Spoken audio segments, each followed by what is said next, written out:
মায়া কাটাবো কেমন করে। মায়া এই শব্দটা বড় খারাপ, আবার এই শব্দটা অনেক ভালো। এটা দুটো সাইড আছে। যখন আপনার একটা জিনিসের প্রতি মায়া লেগে যাবে, যদি এটা অতিরিক্ত পর্যায়ে হয়ে যায়, এক্সট্রিম লেভেলে চলে যায়, দ্যাট ইজ ভেরি ডেঞ্জারাস। কারণ মায়াটা মানুষকে তিলে তিলে তিলে শেষ করে দেয় মানুষের জীবনটাকে। তবে মায়ার অনেকগুলো ক্যাটাগরি আছে। এক একজনের মায়া এক এক জিনিসের প্রতি। কারো মায়া টাকার প্রতি, কারো মায়া বাড়ির প্রতি, কারো মায়া বইয়ের প্রতি, আবার অনেক যুবকের মায়া হচ্ছে গার্লফ্রেন্ডের প্রতি। আছে না নাই? এক একজনের মায়ার সোর্সটা এক এক রকম। অনেক যুবক আমার মেসেজ দেয় যে হুজুর, হুজুর কি যে কষ্ট জীবনে, একজন মেয়েরে ভালোবাসছিলাম হুজুর, হাতে আমারে বাদ দিয়ে আরেকজন বিয়ে করে ফেলছে, জীবনে কষ্টের শেষ নাই। তো ওই যে মায়াটা লেগে যায়, ওই মায়াটা ওভারকাম করতে পারে না। দ্যাটস ওয়াই দেখবেন আপনি যখন কোনো যুবকের দিকে তাকাবেন, আপনি জাস্ট এটা ইমাজিন করবেন হি ইজ টোটালি ডিপ্রেসড, তার লাইফে সুখ বলতে কিছু নাই। কেন? ওই যে মায়াটা আমাদেরকে শেষ করে দেয়। তবে ছোট্ট একটা বাক্য বলি। সেদিন আমি Tariq Jamil, one of the most famous scholar in Pakistan, even in the world, একদম বিশ্বব্যাপী একজন ফেমাস স্কলার, তার নাম হচ্ছে তারিক জামিল। উনি ওনার বয়ানে বলছিলেন যে इंसान ये बड़ी अजीब चीज होती है, किससे प्यार करता है जो आज भी छोड़ सकता है कल भी छोड़ सकता है, जो आज भी धोखा दे सकता है कल भी धोखा दे सकता है, लेकिन जिसने कभी धोखा नहीं दिया और जिसे धोखा देना भी नहीं आता, जो कभी भी धोखा नहीं देगा, जिसने कभी नहीं छोड़ा और जो कभी भी नहीं छोड़ेगा, उस अल्लाह से प्यार नहीं करते, उस रसूल से प्यार नहीं करते। উনি বললেন যে মানুষ বড় আজীব প্রাণী, আশ্চর্য প্রাণী। কারে ভালোবাসে? যে আজকেও ধোকা দিবে কালকেও ধোকা দিবে, যে আজকেও ছাকা দিতে পারে কালকেও ছাকা দিতে পারে, তারে ভালোবাসে। ভালোবেসে জীবন যৌবন সব শেষ, এভরিথিং ইজ লস্ট। আজীব প্রাণী মানুষ। তো প্রিয় ভাইরা, যদি মায়া কাটাতে চান, দুটো টিপস অ্যাপ্লাই করবেন। আমার সঙ্গে তাকায় বলেন কয়টা টিপস? দুইটা। মাশাআল্লাহ। এক নাম্বার, ছোট্ট একটা আয়াত শেয়ার করব। এই আয়াতটার অর্থ যার মনে থাকবে তার পৃথিবীর কোনো জিনিসের প্রতি মায়া থাকবে না, খুবই সহজ হয়ে যাবে। আয়াতটা কি? আল্লাহ তাআলা বলছেন, ওয়াসা আন তাকরাহু শাইআন ওয়া হুয়া খায়রুল লাকুম ওয়াসা আন তুহিব্বু শাইআন ওয়া হুয়া শাররুল লাকুম ওয়াল্লাহু ইয়ালামু ওয়া আনতুম লা তা'লামুন। সূরা বাকারা 216 নম্বর আয়াত। আল্লাহ তাআলা বলছেন, এই মনোযোগ দেন এইদিকে, আল্লাহর আয়াত কত সুন্দর দেখেন। আল্লাহ তাআলা বলছেন, ও মাই worshipper, sometimes you like something and you want that from your heart, but I'm not going to give it to you. আল্লাহ বলছেন, বান্দা, মাঝে মাঝে কোনো জিনিস তোর এত বেশি ভালো লাগে, এত বেশি পছন্দ হয় যে মনে হয় এইটা না পাইলে আমার পুরো জীবনটাই শেষ হয়ে যাবে, এবং তুই ওইটাকে মন থেকে চাস যে আল্লাহ আমারে দাও। দিন রাত, তাহাজ্জুদ, মাগরিব, আসর, এশা, always you want that from your heart, মন থেকে চাস তুই। কিন্তু আল্লাহ বলছেন, I am not going to give it to you, আমি তোরে দিব না এটা। আল্লাহ দিবা না মানে? আল্লাহ বলে, বান্দা, তোর জন্য কোনটা ভালো হবে, কোনটা বেস্ট, কোনটা পারফেক্ট, এটা তোর চাইতে ভালো জানে একজন। তিনি কে? আল্লাহ নোজ বেটার দ্যান ইউ। আল্লাহ আপনার চাইতে ভালো জানে। ম্যান, আমার ডিসিশন ভুল হতে পারে, আমার চয়েসটা ভুল হতে পারে, কিন্তু আল্লাহর ডিসিশন ভুল হতে পারে? এত আসতে বলেন কেন? ভুল হতে পারে? It's quite impossible. Just wait. ওয়াসা আন তাকরাহু শাইআন ওয়া হুয়া খায়রুল লাকুম, এটা প্রথম আয়াতের ট্রান্সলেশন করছি এবার। And sometimes you dislike a thing and you don't want that from your heart. Oh my Lord, I really dislike it, I don't want it. Allah said in Quran, I'm going to give it to you. Why? I don't like it, Allah. Allah said, oh my worshipper, what is good, what is bad, what's your future? I know better than you.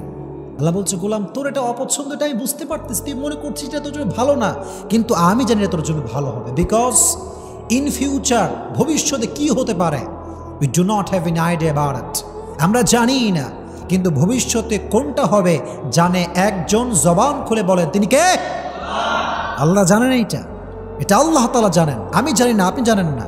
এজন্য যুবকদেরকে বলছি, মেয়েদেরকেও বলছি, যেহেতু এটা মায়েরাও শুনছেন, যুবকদেরকে বলছি এই কথা এই জন্য, মাঝে মাঝে এরকম হতে পারে যে কোনো মেয়েকে তুমি পছন্দ করেছো, ফর এক্সাম্পল বলছি, এবং খুবই সিরিয়াস ইস্যু এইটা। তো দেখো, আমাদের যেই ভিতরে উত্তেজনা, ভেতরে যে রক্ত গরম, এটার কারণে কি হয় জানো? কোনো একটা মেয়ে সুন্দর হলে, কোয়ালিফাইড হলে, মনের মতো হলে এমন মনে হয় যে এটাকে না পেলে মনে হয় আমার পুরো লাইফটাই ওয়েস্টেড। এটা মনে হয় যে আমার পুরো জীবনটা নষ্ট হয়ে গেছে যদি একে না পাই আমি, হয়ে যাবে আর কিরকম মনে করি আমরা। মনে রাখবেন প্রিয় ভাইরা, যদি কোনো মেয়ে আপনার জন্য না থাকে, আপনার কপালে না থাকে, আপনি আজীবন দোয়া করে কোনো কাজ হবে না, আজীবন চাইবেন, এটার কোনো ফায়দা হবে না। বিকজ আগেই বলেছি, আল্লাহ নোজ বেটার দ্যান ইউ। আপনার জন্য কোন মেয়ে বেস্ট হবে, আপনার জন্য কোন মেয়ে অ্যাজ এ ওয়াইফ পারফেক্ট হবে, মাদেরকে বলছি আপনার মেয়েকে বোঝাবেন যে আরে মেয়ে শোন, তোর জন্য কোনটা ভালো হবে, তোর হাজবেন্ড হিসেবে কে পারফেক্ট হবে, কে কেয়ার করবে, কে কেয়ার করবে না, এটা তো দুনিয়ার কেউ জানে না, শুধুমাত্র একজন জানে, তিনি কে? যদি আল্লাহ জানেন, আপনি ভাববেন যে আল্লাহ, whatever I have lost, I believe that was not perfect for me. আমি আমার লাইফে যা যা হারিয়েছি, এটা আমি বিশ্বাস করি যেটা আমার জন্য পারফেক্ট ছিল না, দ্যাটস ওয়াই আপনি আমাকে দেন নাই। এটা যদি বিলিভ করতে পারেন মন থেকে যে আল্লাহ, যা হারাই ফেলছি এটা তোমার ইচ্ছা ছিল, যা পাবো এটাও তোমার ইচ্ছা, so whatever I have lost, I have no problem, I'm just trying to be a grateful person and I'm saying alhamdulillah. পড়েন আলহামদুলিল্লাহ। যা হারাইছেন ডাজন্ট ম্যাটার, যেটা হারিয়ে গেছে এটা পাবার নয়, যেটা আমার ছিল এটা তো আসবে একদিন ইনশাআল্লাহ। Just try to put your trust on your Lord. রবকে ভরসা করেন যে আল্লাহ, যা হারাইছি এটা আমার জন্য ছিল না, তুমি আমারে যা দিবা এটা পেয়ে আমি পড়তে চাই আলহামদুলিল্লাহ। সকলেই পড়েন আলহামদুলিল্লাহ। This is the first point. If you want to overcome, যদি মায়া কাটাইতে চান, আল্লাহর আয়াত স্মরণ রাখবেন যে আমি যা পাচ্ছি না, মায়া, খুবই মায়া। I think there are some kind of bad quality, যেটা আমি জানি না। হয়তো একটা মেয়েকে পছন্দ হয়েছে, হয়তো মেয়েটা আসলে ভালো না, বা আমার জন্য she is not perfect for me, হয়তো আল্লাহ এই জন্য দিচ্ছে না, এটা ভাববেন। নাম্বার 1। নাম্বার 2, যদি ওভারকাম করতে চান সেটা করবেন কি? একটা কাজ করবেন, মনে করেন কোনো একজন মেয়ের প্রতি আপনার মায়া, ফর এক্সাম্পল বলছি, অথবা আপনার টাকার প্রতি মায়া, অথবা বাড়ির প্রতি মায়া। If you want to overcome it, then you have to do one thing, and that is think about the bad quality that you want. যেটা আপনি চাচ্ছেন তার খারাপ নিয়ে ভাবেন।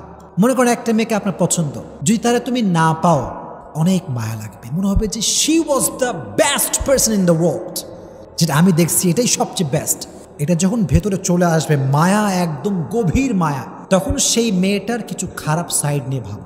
এটা এই জন্য নয় যে তুমি মেয়েটাকে ক্রিটিসাইজ করবে, এই জন্য না। ইসলাম কাউকে নিয়ে বাজে মন্তব্য করতে নিষেধ করেছে, ইসলাম কাউকে নিয়ে বাজে চিন্তা করতে নিষেধ করেছে, ইসলামের প্রভিশন, এটা ইসলামের বিধান, এটা ইসলামের সাজেশন। কিন্তু আপনার পারপাসটা ভিন্ন, আপনার উদ্দেশ্য ভিন্ন। আপনি ভাবছেন কেন? এই জন্য ভাবছেন যে একজন মেয়েকে নিয়ে খারাপ চিন্তা করা, হারাম চিন্তা করা, এটা টোটালি হারাম। খারাপ চিন্তা করা হারাম। এখন যদি আপনি মেয়েটার প্রতি মায়া না কাটান, তাহলে আপনার খারাপ চিন্তা বারবার এটা আসবে, এটা বারবার তাকে স্মরণ করাবে শয়তান, যে বারবার ভাববি যত বেশি, গুনাহ হবে তত বেশি। এই জন্য just try to think about her bad quality.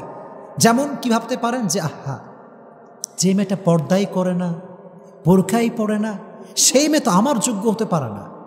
যে মেয়ের কথার ভিতরে রসকস নাই, আব্বা আমার সে ভালো বিহেভ করে না, she is not perfect for me. Just try to think about her bad quality. খারাপ দিক নিয়ে ভাববেন, দেখবেন যে মায়া অটোমেটিক্যালি কমে গেছে। এটা আপনি ওভারকাম করতে পেরেছেন। ফর এক্সাম্পল, আপনার টাকার প্রতি প্রচুর মায়া, টাকা টাকা টাকা, money is everything in the world, টাকা পৃথিবীর সব কিছু। এরকম কিছু কিছু লোক ভাবে কি ভাবে না, টাকার ব্যাড সাইড নিয়ে ভাবেন। যেমন ভাবতে পারেন যে অধিক টাকা হয়ে গেলে মনে হয় আল্লাহরে ভুলে যাব। তো দেখবেন যখন এটা ভাববেন ব্যাড কোয়ালিটি এটা, তো দেখবেন যে টাকার প্রতি যে মায়াটা ছিল লেভেল হয়তো 10% ছিল, এটা লো হতে হতে হতে হতে এটা 5% আসতে পারে। Just try to think about the bad quality that you want from your heart. যেটা আপনি মন থেকে চাচ্ছেন, এটার ব্যাড কোয়ালিটি নিয়ে ভাবেন। দেখবেন যে এগুলো চিন্তা করলে আপনি বুঝতে পারবেন যে আমার মায়াটা ঠিক হচ্ছে না। আল্লাহ তাআলা আমাদেরকে এই 2টা টিপস পরিপূর্ণ অ্যাপ্লাই করার তৌফিক দান করুক। আপনারা সকলেই জবান খুলে পড়েন আমিন।